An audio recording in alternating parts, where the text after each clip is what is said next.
Hi, my name is Hannah Cadden. I will be playing Lady Anne in Richard III by William Shakespeare.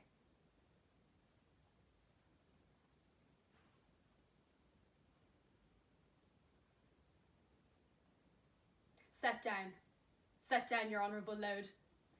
Honour may be shrouded in a hearse, whilst I awhile obsequiously lament the untimely fall of virtuous Lancaster.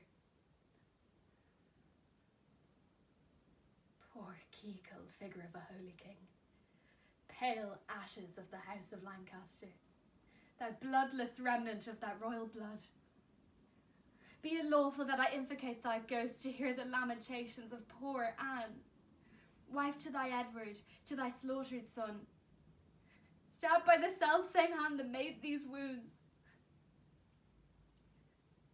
Lo, in these windows that let forth thy life, I pour the helpless balm of my poor eyes. Oh, cursed the hand that made these holes. Cursed the heart that had the heart to do it. And cursed the blood that let this blood from hence. More direful appetite than hated wretch that makes us wretched by the death of thee, than I can wish to adders, to spiders, toads, or any creeping venom thing that lives. If he have child, abortive be it, prodigious and untimely brought to light, whose ugly and unnatural aspect may fright the hopeful mother at the view, and that be heir to his unhappiness.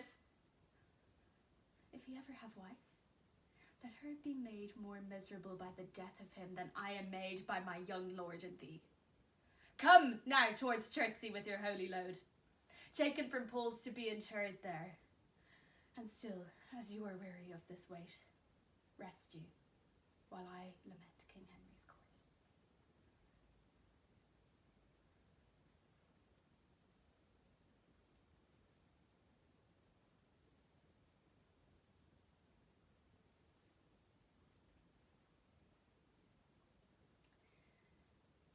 I will be reading now Hannah in The Oh Fuck Moment by Hannah Jane Walker.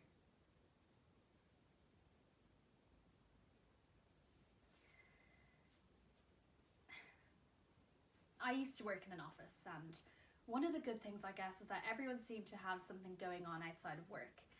And there's this one woman, she was about 5 years older than me. Her name was Emma, and her thing was riding, horse riding. And after her working day, Emma used to go straight to the stables because she used to have a number of complicated things that she needed to do with the horses, you know, maintenance and stuff. And the reason I know this is because Emma liked to talk about her horses. She liked to talk about her horses a lot, in a voice that sounded like a radio that's just slipped off its station into the open plan office where we all worked. I don't want to give you the impression that I'm totally unreasonable. I'm not the only one who felt this way. My mate Kat used to send me one-word emails that just said nay, and mostly it was fine though. I got on, I talked to Emma by the microwave, I even got her a birthday card with a picture of some stables on it. But one day it got really bad. It got so bad that I basically felt like Emma was standing right next to my desk screaming the word horse in my ear every 2 or 3 seconds. So I wrote Kat this email. And the email was very short, and it just said, if she doesn't stop talking about that horse, I'm going to blind it, cut its fucking head off, and leave it in her bed. It's just a bit of a tension reliever. Basically, I sent a really horrible email, a really offensive email, as a joke to relieve some stress. But still a really horrible email about doing something so hideously violent to a thing a blameless, if annoying person loved most in the world. And because I sent that email, I put that image in their head, simultaneously hurting their feelings and making them think that they're working with a psychopathic horse fucker. Things really couldn't get any worse.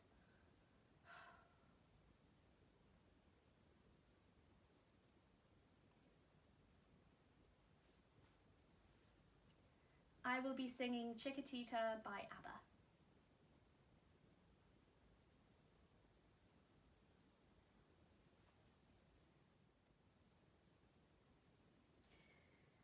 I will be singing Chiquitita by ABBA.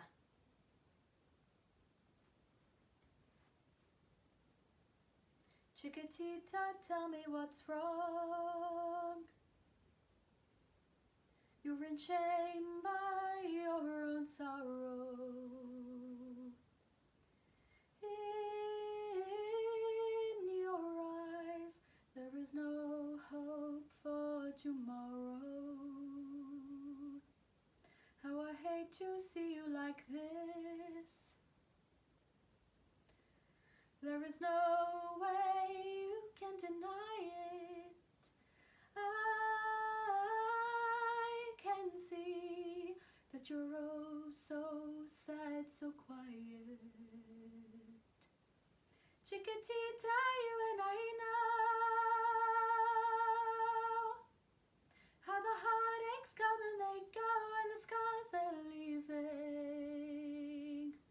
You'll be dancing once again, and the pain will end. You will have no time for grieving. Chiquitita, you and I cry, but the sun is still in the sky and shining above you.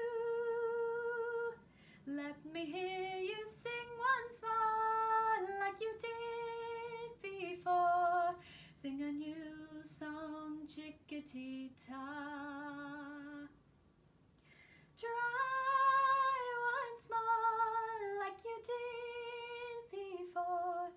Sing a new song, Chiquitita.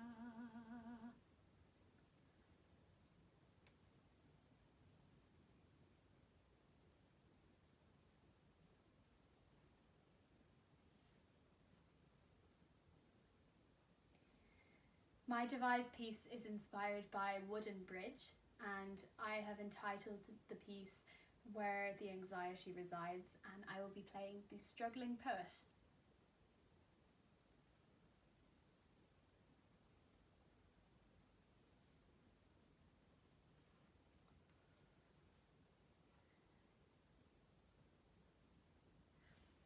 Have you ever thought of a place where your anxiety resides? A place both hot and cold at the exact same time, with red,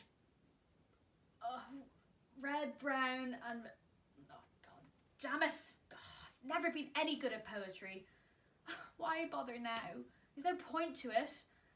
And also, why give anxiety's residents such a description anyway? What cares anxiety for poetry or beauty? Certainly doesn't care about us. So no, I will not describe it poetically. I will describe it as it deserves. No, it is fit for Jabba the Hutt, with weird man birds and this really greasy looking guy that lives under a bridge who is so happy for you to sign your life away while he's holding your death warrant. And just above the bridge, when you're at the height of your anxiety attack, you're falling to your death, and maybe in the end anxiety was right. You will be humiliated. You will die. They will all laugh at your sort of sense of mortification. And I don't even know what I'm saying anymore. I don't know. This is anxiety here, okay? This is anxiety at its worst. And this is where I'm going. I am plunging into the depths of anxiety, into the underbelly of the beast.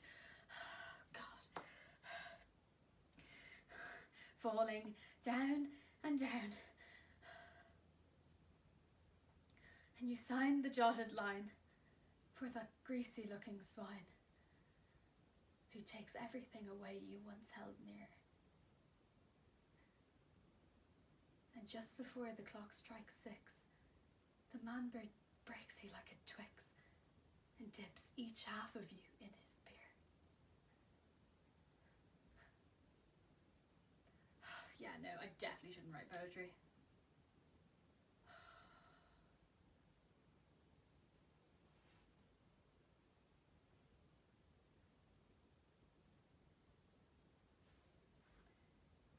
Video end.